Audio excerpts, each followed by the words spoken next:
Ya, kami mengutarakan bahwa aktivitas-aktivitas penelitian kami itu bukan subjektif, tetapi objektif berlandaskan data yang kami temukan di lapangan maupun hasil kajian-kajian kami menggunakan metode-metode yang sebenarnya sampai detik ini telah kami publikasikan dalam buku Jokowi's White Paper. Dan yang hari ini kami sampaikan adalah tentang perkembangan di mana Gibran, yaitu wakil presiden kita, itu ternyata tidak memiliki ijazah SMA, SMK, ataupun yang sederajat lainnya. Jadi ini jelas-jelas melanggar aturan yang ada. Bahkan kami juga mengadukan kepada DPD ya untuk kemudian nanti dibahas dalam komite yang menangani masalah pendidikan. Kalau nanti di DPR kan di Komisi 10, kalau di DPD arahan Pak Tamsil Jenggo tadi kami diarahkan kepada komite yang nanti masalah pendidikan dan juga masalah-masalah yang krusial hubungannya dengan hukum. Jadi, buku Gibran's Black Paper itu juga akan ada telaah dan analisis hukum dari Pak Dr. Refli Harun. Jadi nanti akan tambah lengkap dan kemudian kami juga akan mendorong agar hasil penelitian kami dalam bentuk buku Gibran's Black Paper ini akan menjadi alat, akan menjadi sebuah bukti untuk melakukan pemakzulan terhadap Gibran. Ya. Oke, kami RRT bersama tim hukum dan para aktivis yang lainnya hari ini beraudiensi dengan dan berjumpa dengan Wakil Ketua DPD RI Bapak Tamsil Lindrung. Ya, kami mengutarakan bahwa aktivitas-aktivitas penelitian kami itu bukan subjektif, tetapi objektif berlandaskan data yang kami temukan di lapangan maupun hasil kajian-kajian kami menggunakan metode-metode yang sebenarnya sampai detik ini telah kami publikasikan dalam buku Jokowi's White Paper. Oleh karena itu kami berharap bahwa tidak ada lagi upaya-upaya kriminalisasi terhadap para peneliti, sehingga ini menjadi presiden yang sangat baik bahwa peneliti itu punya hak untuk bersuara dan berkontribusi juga di ruang-ruang publik di negara kita ini. Oleh karena itu kami harapkan kepada DPD RI, DPR maupun MPR, tolong jamin kebebasan kami dalam meneliti dan membukukan dan mempublikasikan apa-apa yang menjadi temuan kami meskipun hasil temuan tersebut menyakiti atau tidak sesuai atau tidak memuaskan pada pihak-pihak tertentu. Oleh karena itu, terakhir kepada Pak Presiden Subianto, ya Prabowo Subianto, tolong dibaca buku kami Pak yang telah kami berikan ke Hambalang maupun ke Sekretariat Negara. Itulah sebenarnya hasil dari penelitian kami, sumbangsi kami, pemikiran kami sebagai upaya kami untuk membuat Indonesia sebenarnya menjadi cerdas dan lebih maju. Terima kasih. Gitu aja Mas. Lanjutkan. Oke. Baik, jadi alhamdulillah pada hari ini Kamis ya, kami 23 Oktober 2025 surat resmi kami sudah direspon dengan sangat baik oleh salah satu diantaranya setelah kami kemarin pernah diterima oleh salah satu fraksi di DPR, yaitu fraksi PKS. Kami hari ini diterima oleh Wakil Ketua DPD Bapak Tamsil Jenggo. Dan juga kami juga telah bersurat kepada Komisi 10 dan Komisi 3 dan kami juga menunggu perkembangannya. Karena apa? Yang kami laporkan adalah dua hal yang sangat penting. Yang pertama adalah yang telah kami bukukan secara ilmiah. Ya, jadi RRT ini, Roy Respontiva telah membukukan dalam Jokowi's White Paper. Itu sudah jelas, itu sudah final bahwa ijazah Jokowi 99,9% palsu. Ya, dan yang hari ini kami sampaikan adalah tentang perkembangan di mana Gibran, yaitu wakil presiden kita, itu ternyata tidak memiliki ijazah SMA, SMK, ataupun yang sederajat lainnya. Jadi ini jelas-jelas melanggar aturan yang ada. Bahkan kami juga mengadukan kepada DPD ya untuk kemudian nanti dibahas dalam komite yang menangani masalah pendidikan. Kalau nanti di DPR kan di Komisi 10, kalau di DPD arahan Pak Tamsil Jenggo tadi kami diarahkan kepada komite yang nanti masalah pendidikan dan juga masalah-masalah yang krusial hubungannya dengan hukum. Jadi artinya negara ini jangan boleh lagi dikenai oleh hal-hal yang sifatnya adalah meracuni atau toksit. Salah satu zat yang meracuni adalah apa? Asam sulfat. Nah, jadi nggak boleh orang bersuat sulfat kayak gini. Nah, ini si sulfat, asam sulfat ya gitu. Jadi nggak boleh si asam sulfat ini meracuni Republik Indonesia. Terima kasih. Baik, selanjutnya. Baik, terima kasih. Saya RRT Dr. Tifa bersama Bang Roy Suryo dan Bang Rismon Sianipar. Saat ini kami menambah lengkapi dari apa yang sudah kami sampaikan tadi di ruangan bersama Wakil Ketua DPD. yaitu bahwa saat ini untuk sekali lagi saya mention ya, saya underline bahwa untuk soal ijazah Joko Widodo itu sudah selesai ya, dan sudah kami bukukan, dan saat ini kami sedang sosialisasikan hasil penelitian kami dalam bentuk buku Jokowi's White Paper ini ke seluruh Indonesia. Nah, saat ini tahap yang berikutnya kami sedang melakukan penelitian paralel. Ya. Yang pertama adalah terkait dengan riwayat pendidikan Gibran Rakabuming Raka. Ya, judulnya adalah? Judulnya yang nanti insya Allah November 2025 akan kami rilis. Judulnya adalah Gibran's Black Paper. Ya, insya Allah dalam waktu dekat. Jadi data-data primer sudah kami kumpulkan, metodologi riset melalui 4 bidang bahkan ya, nanti akan buku Gibran's Black Paper itu juga akan ada telaah dan analisis hukum dari Pak Dr. Refli Harun. Jadi nanti akan tambah lengkap, dan kemudian kami juga akan mendorong agar hasil penelitian kami dalam bentuk buku Gibran's Black Paper ini akan menjadi alat, akan menjadi sebuah bukti untuk melakukan pemakzulan terhadap Gibran ya. Dan berikutnya secara paralel kami juga sekarang ini untuk memberikan jawaban terhadap pertanyaan-pertanyaan dari banyak netizen terkait dengan jejak masa lalu Joko Widodo. Ini juga kami melakukan penelitian secara paralel, dan insya Allah buku itu nanti sudah kami berikan judul yaitu Jokowi's Dark Life ya. Jadi inilah nanti trilogi hasil karya dari RRRT yang akan menjadi legacy, yang akan menjadi sejarah bagi bangsa dan negara ini. Kami dengan penelitian yang kami lakukan, dengan buku yang insya Allah akan kami terbitkan trilogi ini, insya Allah akan menjadi sebuah sapu untuk membersihkan, untuk memutihkan sejarah negara Indonesia. Baik, Bang Refli. Ya. Ya, Assalamualaikum warahmatullahi wabarakatuh. Jadi ada satu hal yang tadi juga disampaikan adalah peran Dewan Perwakilan Daerah ya.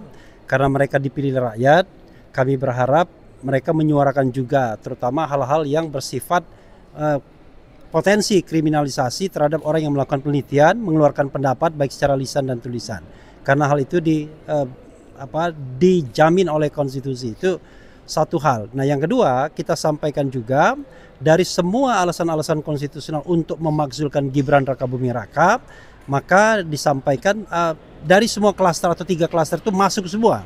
Klaster melakukan perbuatan tercela masuk, klaster tidak lagi memenuhi syarat masuk, klaster melakukan pelanggaran hukum berat masuk. Sehingga kita berharap ada proses politik yang cepat, bertanggung jawab, dan taat pada konstitusi, sehingga negara kita betul-betul bisa menegakkan prinsip-prinsip sebagai negara konstitusional demokrasi atau demokrasi konstitusional. Terima kasih. Ya, terima kasih. Saya tambahkan sedikit. Pertemuan ini adalah pertemuan yang pertama dengan DPD karena kami mengajukan surat untuk beraudiensi. Insya Allah akan diundang untuk beraudiensi dengan RDPU ya. Kita harapkan karena kami bersurat tadi. Dan ini yang kedua, sebenarnya kami sudah diterima oleh salah satu fraksi, dalam hal ini fraksi PKS pada waktu itu. Kemudian sekarang ini adalah DPD, wakil ketua sendiri yang menerima kami. Dan Komisi 3 kami sudah ajukan berapa bulan yang lalu, 2 bulan atau mungkin 3 bulan yang lalu, sampai sekarang kami masih menunggu respon dari Komisi 3. Mudah-mudahan dengan pertemuan dengan DPD ini akan memotivasi kawan-kawan di Komisi 3 untuk mengundang kami untuk melakukan RDPU, karena ini penting sekali untuk ditemukan. Untuk artinya ditemukan dengan pihak-pihak, baik itu pihak dari pihak Jokowi, kemudian dari kepolisian, dengan KPU, UGM dan sebagainya. Dan tadi juga kami sudah sidang di Komisi KPI ya, Komisi Informasi Publik ya, yang mana pusat kami bermediasi ya kan di sana, dan insya Allah tanggal 5 akan ada sidang kembali di sana di RDPU. Jadi kawan-kawan kalau mau hadir, terima kasih untuk support dan untuk memberikan informasi pada masyarakat. Terima kasih. Bukunya ada? Bukunya? Cukup. Pak Jagir, terakhir. Ya. Baik, selamat sore rekan-rekan sekalian. Seperti yang disampaikan oleh RRT tadi, Bang Roy, Rismond dan Tipa, dan Bung Refli sama Lakatiri, kami hari ini dengan syukur boleh berdiri di gedung lembaga negara ini ya lembaga yang mulia ini, tentu kami selaku tim advokasi dari RRT ini menyampaikan bersyukur ya, berterima kasih kepada Wakil Ketua DPD khususnya Pak Tamsil Lindrung yang sangat ramah, mungkin kurang lebih 3 jam lebih ya. Kita berbicara, diberikan kesempatan menyampaikan apapun hal-hal yang dihadapi, khususnya kalau kami sebut penelitian ini sampai sekarang. Dan mereka sangat, ya Bapak itu sangat menghargai dan mengapresiasi semua yang kami sampaikan itu, detik kata demi kata disampaikan. Kami tentu dari tim advokasi hukum menyampaikan apa yang terjadi selama ini. Ya khususnya RRT ini dalam melaksanakan katakanlah kegiatannya dalam pengungkapan ijazah palsu ini banyak sekali mendapat benturan dari khususnya instansi pemerintah juga. Ini yang bikin seharusnya tidak boleh terjadi. Akhirnya ketemulah hari ini dengan Bapak Tamsil Lindrung, Wakil Ketua DPD, akhirnya kita bukakan semua itu. Dan mulai kemarin mulai terbuka kegiatan kami sebagian, Seknek itu membuka pintu lebar-lebar. Sebelumnya Dasmen itu sangat menutup pintu. Jadi saya kembali menyebut itu pun sulit sekali karena sulit masuknya juga. Oleh sebab itu kepada pemirsa sekalian, kami tim hukum sangat mendukung gerakan ini. Gerakan ini sekali lagi saya katakan gerakan yang mulia dan tidak boleh dihambat. Jika dihambat, hambat juga dengan ilmiah. Kami dari tim hukum mengatakan seperti itu, tidak menantang, tapi ini di sebelah kanan saya ini semua pakar dalam bidangnya, khususnya fokus dalam hal ijazah palsu tersebut. Dan di belakang mereka ini juga didampingi oleh pakar-pakar hukum, pakar tata negara, dan semua ada di sini. Oleh sebab itu, ini gedung lembaga negara, gedung yang mulia, kami bersyukur boleh terima oleh Wakil Ketua DPD sore hari ini. Selanjutnya ditambahkan rekanku. Baik, terima kasih. Assalamualaikum warahmatullahi wabarakatuh. Puji syukur kehadirat Allah Subhanahu wa taala. Alhamdulillah kita hari ini diterima oleh Bapak Tamsil Lindrung dari DPD yang dari sekian banyak instansi pemerintah, instrumen negara, baru ada 2 yang berani menerima kita berbicara tentang masalah kasus ini. Yang lainnya itu pada ciut, bersembunyi, nggak tahu mereka makan uang negara, digaji oleh negara, tetapi tidak berani menyuarakan kebenaran. Patut satu hal yang kita harus berikan penghargaan terbesar bagi para pejabat yang berani melakukan itu, juga kepada para orang-orang yang berani mengambil langkah-langkah yang apa istilahnya berkorban untuk demi menegakkan kebenaran. Ada Bu Tipa, ada Dr. Rismond, ada Dr. Roy Suryo dan para penegak hukum lainnya, dan para PH lainnya yang luar biasa mengambil langkah-langkah yang mungkin berseberangan dengan kenyamanan. Ya. Kemudian satu hal bahwa kita minta tadi kepada DPD dalam hal ini untuk menyuarakan aspirasi kita, salah satunya bahwa masalah kasus laporan di TPUA di Barreskrim Mabes Polri itu seharusnya sudah harus dilakukan langkah-langkah selanjutnya untuk dilakukan penindakan atau penangkapan terhadap orang-orang yang terbukti sudah jelas bahwa selama ini dianggap bahwa kita tidak ada bukti karena tidak ada tidak dilihat aslinya. Ternyata sudah ada jelas foto dari Jokowi, yaitu dia didapatkan dari teman-teman ini dari KPU, ya. Orang-orang ditegaskan, orang Jokowi sudah jelas melakukan dugaan tindak pidana, untuk itu di proses hukum. Kemudian untuk kasus kita yang sebagai terlapor di Polda Metro Jaya, yang sudah jelas-jelas itu harusnya dihentikan karena mereka itu adalah orang-orang yang melakukan pelaporan polisi yang tidak sesuai dengan aturan hukum yang ada. Ya, mungkin begitu. Selanjutnya saya juga menyampaikan bahwa persoalan ini adalah persoalan besar bagi bangsa. Kapan akhirnya ke suatu saat ini terbongkar, maka orang-orang yang bersembunyi selama ini yang tidak berani menyampaikan kebenaran, maka kalian akan ditertawain oleh rakyat. Ya, kebenaran pasti akan tegak. Ya, demikian dari saya. Barakallahu fiik. Ya, terima kasih. Kami juga beberapa waktu yang lalu sudah melayangkan beberapa surat kepada Komisi Ombudsman. Alhamdulillah kami direspon, Komnas HAM kami direspon. Permintaan kami kepada Komisi 3 untuk dilakukan audiensi dan RDP sampai hari ini kami belum direspon. Kami meminta untuk segera dilakukan RDP karena semua semua instansi yang terkait sudah merespon kami, juga kepada Komisi 10, Komisi Pendidikan, di mana yang dikritisi saat ini adalah kualitas pendidikan, terutama terkait dengan ijazah Presiden masa lampau dan Wakil Presiden saat ini. Sekali lagi kami meminta untuk Komisi 3, Komisi Penegak Hukum, untuk segera merespon permintaan kami untuk segera audiensi dan RDP. Cukup ya? Ya. Ya, terakhir mungkin Michael. Ya, dari saya sedikit saja, sebagai jurnalis yang salah satu dari terlapor, saya tadi sangat berterima kasih kepada Pak Tamsil Lindrung sebagai wakil rakyat. Kita harus ingat bahwa DPR RI dan DPD RI itu adalah wakil rakyat.